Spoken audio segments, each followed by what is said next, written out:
Hello everyone and welcome to my YouTube channel, The Queen with No Nails. Ignore that. I am Vaziria, the Albanian drag queen, and I'm serving today some 80s looks. Oh, my wig is too huge. Oh my god, what about that? What about that?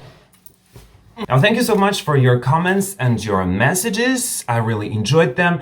And here we go with another review of episode 2 of Drag Race Italia. Now, in this episode, first of all, 2 disclaimers. Number 1, spoiler alert. And number 2, I'm not a fashion expert. This is just my YouTube channel and me giving opinions painted in a dress. So let us start. None of the queens went home the last episode, and a lot of the girls are not that happy about it. Also, why is LaQuisha's confessionals sound like she's telling the news? Being in the bottom 2 was very traumatic for me. Now with the weather. The girls are in the workroom and we have a TV message from Priscilla. Actually, it's not a TV message, it's a TV monologue because it lasted like 5 minutes. They had to do a mini challenge. They have to get into 30-minute drag, and I know it's hard, it's horrible. The drag queens looks horrible in 30 minutes drag, but avant-garde. Apparently she thought that popping on some contact lenses will help. It didn't, girl. It didn't. So their mini challenge was to do the limbo, and her horrible makeup brought her luck because avant-garde won the mini challenge. Then the pit crew guy came into the workroom with a box, and no, I'm not talking about his box, but he literally had like a glass box in his hands with objects in it, and the queens, starting with Ava, chose one object from the box, and they had to do a commercial trying to sell that object using their imagination, their talents, their acting skills, and so on and so forth. While the main stage concept of this week was La Grande Diva. So basically the girls would create a look inspired or representing the great diva that inspired them. So the girls start filming. Now, as we know from RuPaul's Drag Race, when you see, the girls filming, you don't understand anything. You don't know who's the weakest, you don't know who's doing it well, because suddenly everything changes when the videos are presented in the main stage. You kind of get a hint from that, but I'm like, I better see it in the main stage presentation when they show the videos, the full videos. Also, Chiara's dress, I don't know if I love it or I hate it.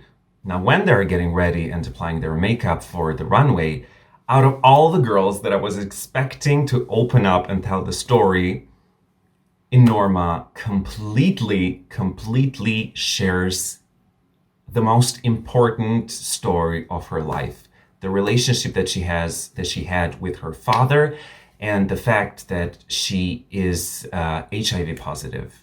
Now, it feels stupid to me to try and summarize what she said, because the way that she said it was so profound, so beautiful, and so well said that I think it's a must for everyone who hasn't watched the episode to go there and to watch that part and to listen carefully to everything, like all the words that she says, because they're very inspirational. I mean, I cried because it was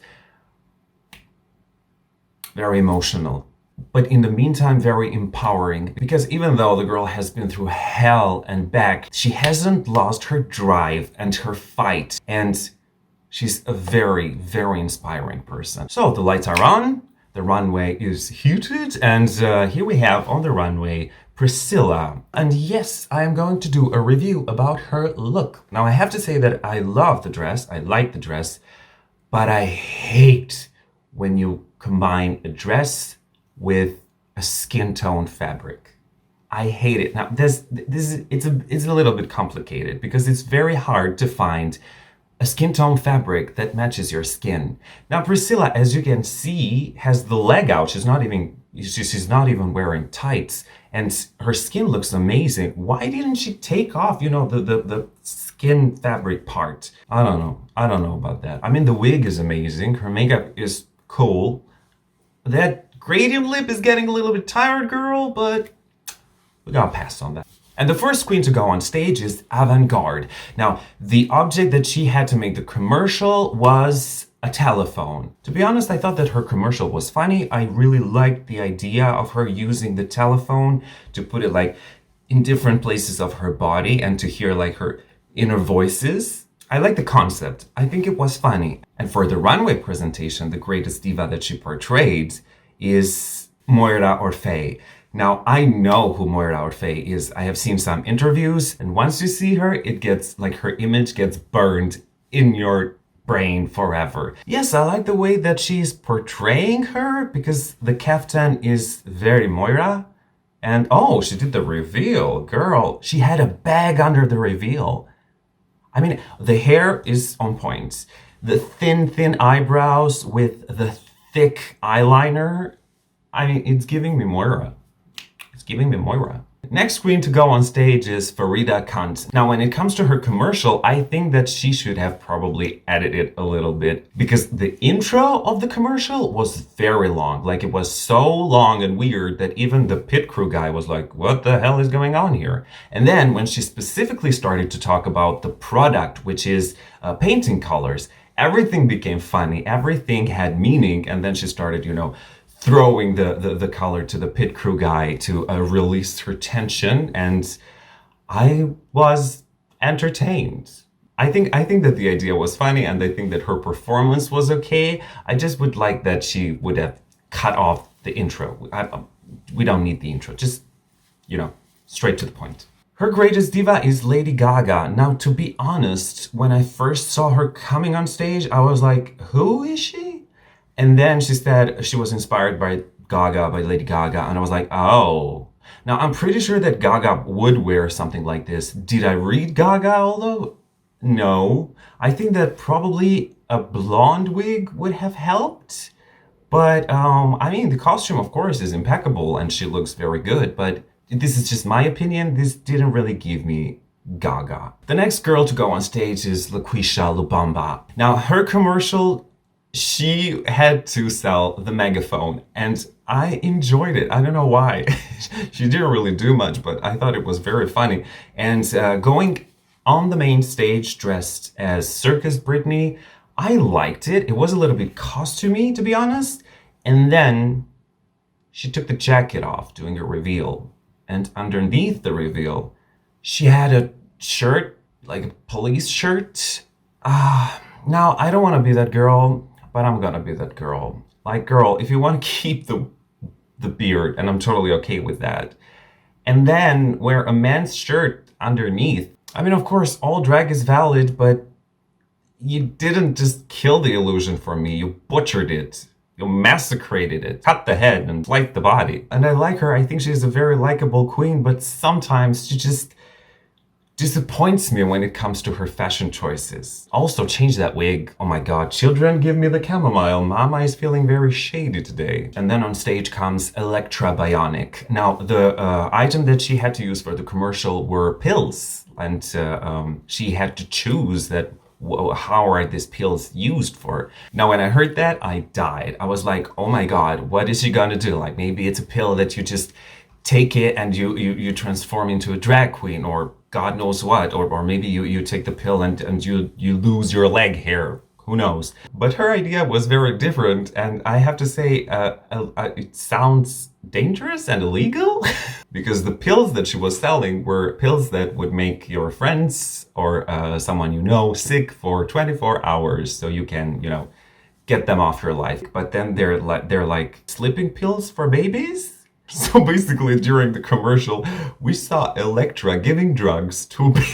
So wrong. It's so wrong on so many levels, but it's funny. It's Now, her runway look is inspired by Dita Von Teese, and I have to say, it's exquisite, beautiful. How many ostriches had to die for that feathered scarf? Her corset is beaded. Her underwear, her panties are beaded. Everything is beaded. She's shining with the typical, raven hair, Dita Von Teese, and the 40s wave. This is just giving me life. And I think, in my opinion, this is like the best look for me. And the next girl is La Riche. She had to sell an app.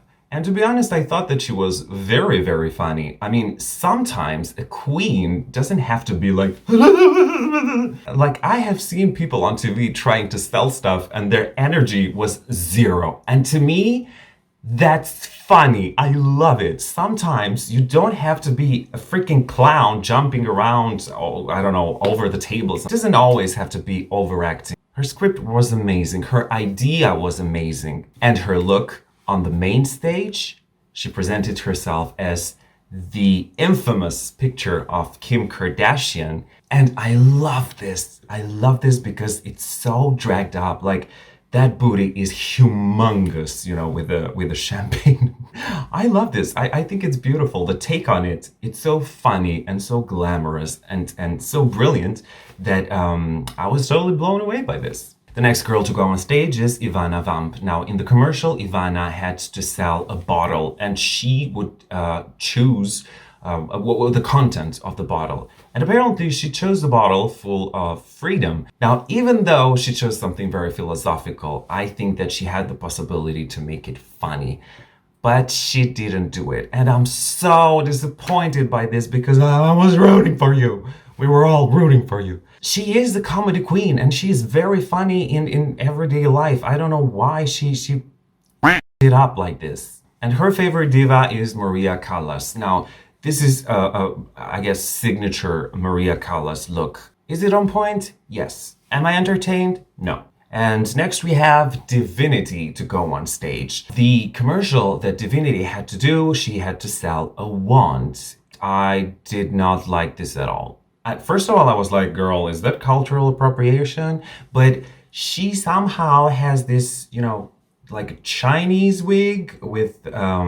I thought it was like a golden kimono, but then it looked like an Arabic outfit. And then behind her, we have the pyramids.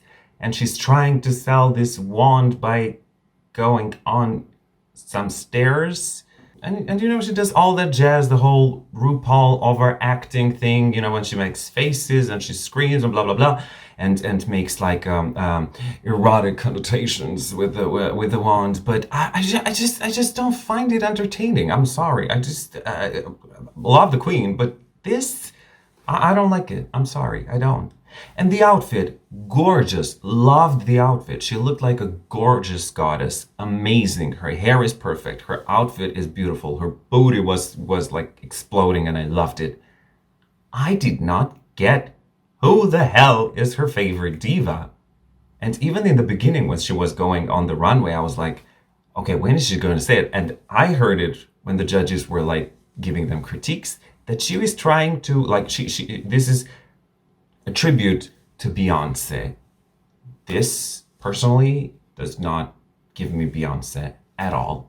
And the last but not least, we have Enorma jeans. Now, the thing that Enorma had to sell in her TV commercial is nothing. And I loved it. It's a beautiful sarcasm, and she just slayed this challenge, mama. Her acting skills are very good. She wrote everything to perfection. She edited everything, and I have to say that she had the best commercial out of every commercial that we saw. And then on the main stage, her diva of choice, the woman that I also love, Sophia Loren. And she did a pretty good job. She pranced on the stage with this amazing hair, this red, like vibrant red dress with a long, long trail.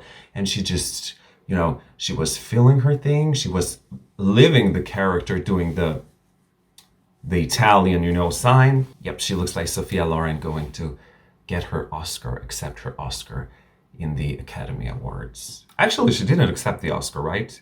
Did she accept the Oscar? I think she didn't. I think she was sick or something. Or she pretended to be sick. I don't know why a lot of actresses, like old actresses, pretended to be sick when they had to get the Academy Award. I think Sophia Loren did it. Joan Crawford did it. I mean, what the hell, girls? And of course, Enorma Jean is this week's winner. And in the bottom two, we have Ivana Vamp and La Riche. Am I okay with that? Of course I'm not okay with that. As I said, I loved La Riche commercial. Her look was gorgeous, amazing. She gave me Kim Kardashian. And the only thing that Priscilla had to say to La Riche was, I can see your breastplates back when you turn around, and that kills the illusion for me. Well, maybe I can say the same thing for the wrinkles in your arms. My bottom two, Ivana Vamp and Divinity. I'm sorry. Love them both, but I thought they were the weakest. Yeah, the second episode was pretty entertaining for me. I support the show, and I think I'm gonna keep doing my reviews for the other episodes. Now, this is not a promise. It's just a thought, you know. Do you want me to do these reviews anyway? I have fun doing that, so, you know, why not post them in my YouTube channel? I don't earn anything from my YouTube channel because I'm not a YouTube partner, but I really enjoy doing these videos and talking to you all about drag and Drag Race Italy. So if you want to support me, please subscribe to my channel. And also, you can follow me in my Instagram, which is this one over here.